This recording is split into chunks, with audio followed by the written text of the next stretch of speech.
Bonjour. Donc aujourd'hui, on va voir un nouveau cours, le triangle rectangle et le cercle. Activité numéro 1. Soit abaisser un triangle rectangle en A. Première question, tracer le centre du cercle circonscrit. Ou bien tracer le cercle circonscrit. Donc pour tracer le cercle circonscrit, il faut d'abord tracer les médiatrices. Il suffit de tracer deux médiatrices seulement.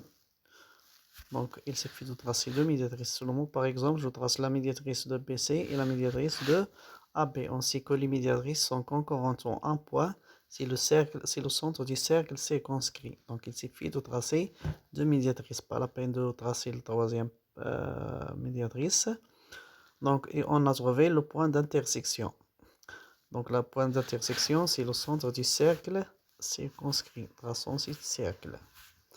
Donc, pour tracer le cercle, de centre, le point d'intersection, et elle passe par les sommets du triangle, elle passe par P par exemple.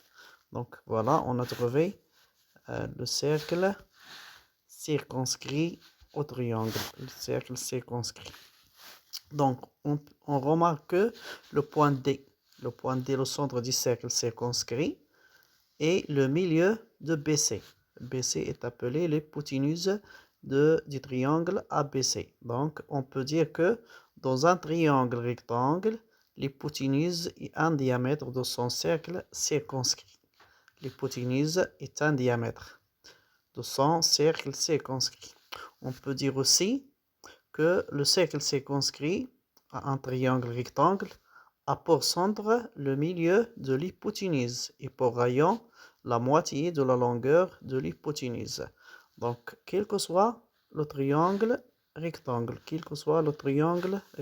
comme vous remarquez, on peut modifier le triangle et on trouve toujours que le centre du cercle circonscrit est le milieu du médiatrice, le milieu de l'hypoténuse,